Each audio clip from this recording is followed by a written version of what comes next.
السلام عليكم ورحمة الله وبركاته. اللهم صل وسلم وبارك على سيدنا محمد وعلى آله وصحبه أجمعين. وحشتوني جدا جدا. اللي ما يعرفنيش وأول مرة يشوفني النهاردة، أنا اسمي أسماء علي. يا ريت تعملوا لايك وتتابعوني، وإن شاء الله محتوى يعجبكم بإذن الله. النهاردة هنعمل مع بعض فطيرة سهلة جدا بمكونات في كل بيت بإذن الله تعجبكم جدا، وخصوصا الأولاد الصغيرة بيفرحوا بالحاجات دي قوي. دي فطيرة جلاش. هنستخدم طبعا هنا كل المحتويات، يعني كل حاجة بقى عندك من التلاجة، بواقي التلاجة كلها نحطها في الفطيرة دي.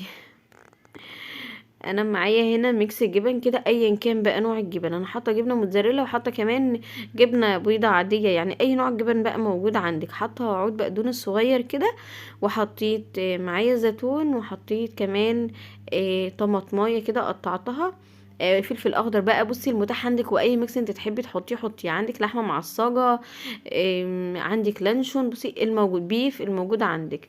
ومعايا لفه من الجلاش، ومعايا هنا حوالي 3 معالق كبار من السمنة مسيحاهم. لو زبدة طبعا يكون افضل، ولو ميكس برضو زبدة على سمنة مفيش مشكلة. وجبت بقى هنا الصينية بتاعتي.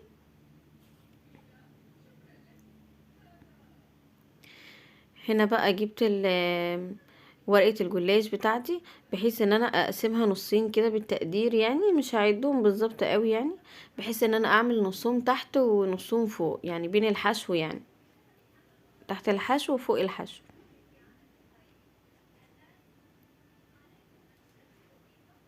هجيب بقى الصينيه بتاعتي، وطبعا الكميه اللي انا قسمتها باقي كميه هشيلها دلوقتي عشان ما تنشفش مني. فهدهن بقى الصينيه بتاعتي كويس جدا كده، بطنها بالسمنه كويس جدا، بحيث ان هي تبقى من تحت مقرمشه قوي، وكمان ما تلزقش في الصينيه مني او حاجه. طبعا لو في حاجه مقطعه في الجلاج مفيش اي مشكله، نحطها في النص يعني. هنا انا بحط بين كل طبقتين مثلا كده سمنه.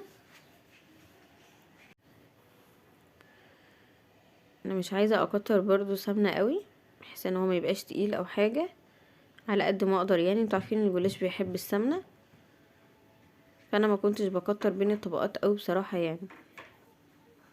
فكنت كل طبقتين مثلا كده بحط يعني حبه صغيرين.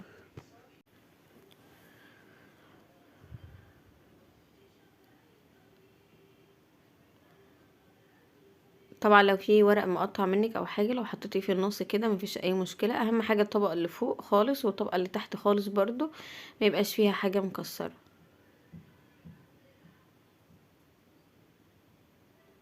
هنا بقى انا جبت الخليط بتاعي كده وحطيته في النص.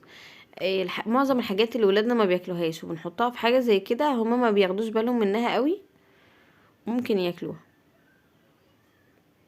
بس خلي بالك ما تكتريش زيتون قوي، لان هو بيبقى حادق، عشان برضو الولاد يعرفوا ياكلوا منه.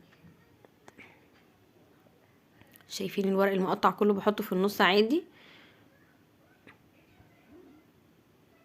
برضو بدي دهنة سمنة كده خفيفة. طبعا انتوا ممكن تعملوا الجلاش ده بنفس الطريقة دي، تعملوه حلو مش حادق. يعني ممكن تحطوا الحشو بقى اي حشو انتوا بتحبوه، كحاجة مسكرة، يعني كاستر، مهلبية، مكسرات، اي حاجة بنفس الطريقة برضو يعني. تعملوه حلو مش حادق.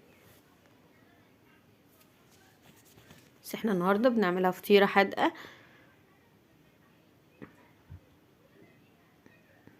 ده بقى الغدا بتاعنا. وهبدأ بقى اقطعها بقى، هدخلها بقى على الفرن تاخد وش خفيف مني بس كده. وعلى ما ادخلها الفرن حوالي 10 دقايق، هعمل بقى الخليط بتاعي ده. معايا نص معلقه من الملح، انا قلت لكم مش عايزين نكتر ملح لان في زيتون. ومعايا معلقه من بيكنج باودر، ومعلقه كبيره من النشا، معلقه صغيره بيكنج باودر، ومعلقه كبيره من النشا. وهقلبهم مع بعض كويس جدا. ومعايا بيضه برضو انا ضربتها في طبق برضو، بحيث ان هي ما تكتلش مني. وانزل بيها على الخليط برضو واضربها كويس جدا. وهقلب كويس جدا. هطلع بقى انا الصينيه بتاعتي. تاخد اللون اللي انا عايزاه، لون خفيف كده، واسيبها تبرد شويه بحيث ان الخليط بتاعي في بيض. انا مش عايزه البيض اللي هو كانه بيستوي يعني مع السخونه وكده. هسيبها تبرد شويه وبعدين هنزل بقى بالخليط بتاعي ده كده.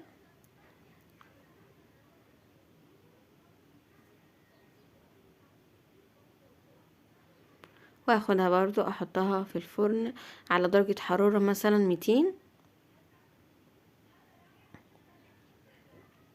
هتقعد برضو حوالي ربع ساعة، تاخد بس ايه لون من تحت كده ومن فوق، والخليط برضو يستوي. انا حطيت هنا حبة البركة، حابة تحطيها عادي، مش حابة تحطيها مفيش مشكلة. حابة تحطي برضو سمسم برضو عادي، يعني الموجود عندك. حابة الموجود عندك حطي، متوقفيش نفسك عشان اي حاجة.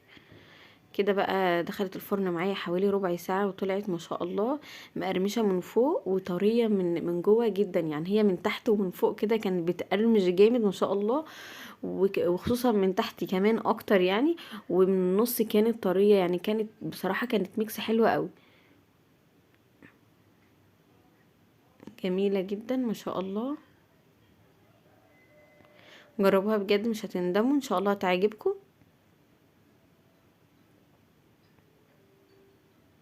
وسهلة جدا وما بتاخدش اي وقت، هي كلها على بعضها تقريبا خدت مني حوالي نص ساعة. ما شاء الله اللهم بارك. هتوحشوني جدا. السلام عليكم ورحمة الله.